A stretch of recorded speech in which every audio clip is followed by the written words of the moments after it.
उत्तर प्रदेश सरकार में राष्ट्रीय लोकदल के कोटे से कैबिनेट मंत्री हैं अनिल कुमार सिंह साहब। इनसे मैं जानने का प्रयास करता हूँ आज बुलंदशहर में है मौजूदा सूरत हाल में जो पक्ष और विपक्ष की राजनीति है, क्या मानना है उनका और ये किस दिशा में जा रही है? सर, ये जो आज की राजनीति है हिंदू मुस्लिम को लेकर की जा रही है, ये स्वस्थ लोकतंत्र के लिए कितने मजबूत आप मानते हैं और क्या इससे देश का भला होगा? आप ये जो आज की तारीख में जो राजनीतिक हालात हैं, देखो हमारी पार्टी जो राष्ट्रीय लोकदल है वो हमेशा किसान की, युवाओं की, नौजवानों की, दलित वंचित पिछड़ों की बात करती है और हमेशा हम लोग जो है उसी विचारधारा पर तटस्थ रहते हैं और उसी विचारधारा को लेकर हमारे नेता भी चलते हैं और उसी विचारधारा को लेकर हम लोग चाहते सभी समाज में भाईचारा रहे, भाईचारा कायम। लेकिन विपक्ष जो है किसी भी बात को लेकर हर बात को हिंदू और मुसलमान के एंड पे खत्म करता है। तो इसका अगर दोषी है, अगर आज हिंदू और मुस्लिम की जो राजनीति अगर देश में हो रही है तो सबसे बढ़ चढ़ कर बयान देने वाले लोग विपक्ष के लोग हैं।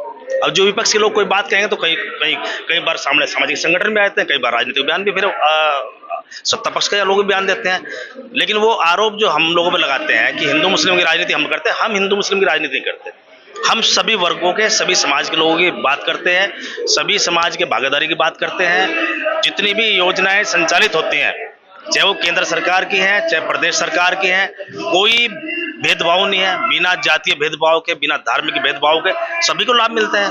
किसान नेता राकेश टिकैत ने कहा है कि जब से जयंत चौधरी साहब दिल्ली के तख्त पर काबिज हुए हैं, सत्ता में काबिज हुए हैं, उनके हिस्सेदार हुए हैं, तब से जो वो खेती किसानी की बात नहीं कर रहे हैं, ना वो गन्ना किसान की बात करते हैं, वो अब जो सत्ता जैसा बोलती है उसी राह पर वो चल दिए हैं। इस पर देखो मेरी बात सुनो, भारतीय किसान यूनियन एक बड़ा संगठन है जो हमेशा किसानों के लिए लड़ाई लड़ता है, इसमें कोई दो राय नहीं।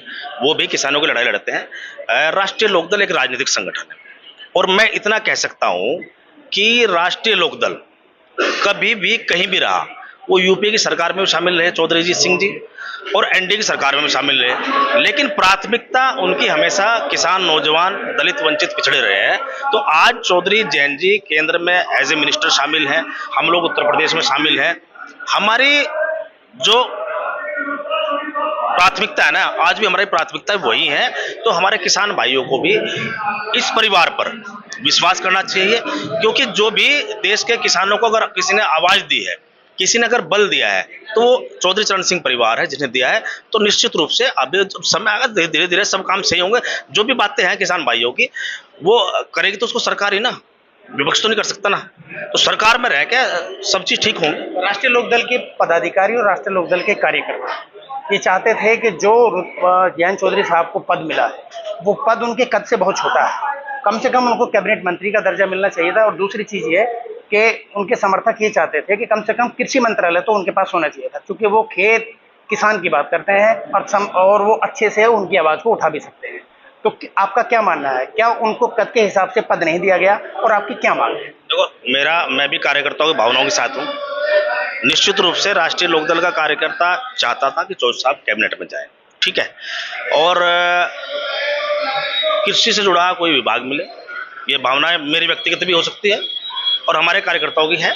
लेकिन जो निर्णय वहाँ हुआ है और जो जिम्मेदारी आज चौधरी साहब निभा रहे हैं कौशल विकास में लेके, वो भी एक नौजवान से जुड़ा हुआ विषय है और नौजवान भी हमारी प्राथमिकता में है।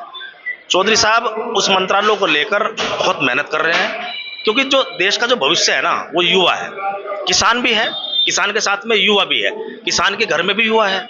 तो युवाओं के लिए एक बड़ा काम वो जो है उस मंत्रालय के माध्यम से कर रहे हैं। एक बड़ी बात जो है आगे समाज को दिशा देने का काम कर रहे हैं, एक मैसेज कर रहे हैं। वो चाहते हैं कि हमारे देश के जो युवा हैं टेक्निकल हो, डिजिटल हो, ताकि आगे बढ़े देश तभी आगे बढ़ेगा डिजिटल और टेक्निकल रूप से। हम लोग जो है वो शिक्षा ग्रहण करेंगे, ट्रेनिंग लेंगे, क्योंकि देखो आज की तारीख में आप देखो जो पब्लिक सेक्टर है, पब्लिक सेक्टर सिकुड़ रहा है, प्राइवेट सेक्टर बढ़ रहा है। प्राइवेट सेक्टर का बढ़ना जरूरी है अगर हमें देश को विकास के रास्ते पे ले जाना है। यदि 2047 में हम चाहते हैं कि देश विकसित देश बने, तो उसके लिए हमें अपने युवा साथियों को उनके हाथ मजबूत करने की जरूरत है, उनको हुनरबंद करने की आवश्यकता है। तो उसी रास्ते पे चलने। आखिरी सवाल है मेरा, औरंगजेब आज की सियासत का केंद्र बिंदु बन गया है, नागपुर में भी हिंसा हुई है। राष्ट्रीय लोकदल का और आपका नजरिया क्या है और सरकार का नजरिया क्या है? देखो, सरकार का नजरिया तो सबके साथ सबके विकास की है। हम लोग सबके साथ हैं। और जो औरंगजेब को लेकर जो राजनीति चल रही है, देश का एक बड़ा तबका की भाव ये है कि जब शासक रहे हैं तो उनके शासन में जो हिंदू समाज है उन पे जो है क्रूरता बरती गई है। तो इस तरह की बातें सामने हैं जो ऐतिहासिक प्रमाण है इस तरह के। तो एक लोगों की भावना ये है, लेकिन इसमें कोई ऑथेंटिक कोई सरकार इसमें अभी भी इसमें नहीं है। तो ये मेरे साथ उत्तर प्रदेश सरकार के कैबिनेट मंत्री थे जिनका साफ तौर पे कहना है कि सरकार की मंशा सबका साथ और सबका विकास की है। Shahnawaz Chaudhary, news bulletin.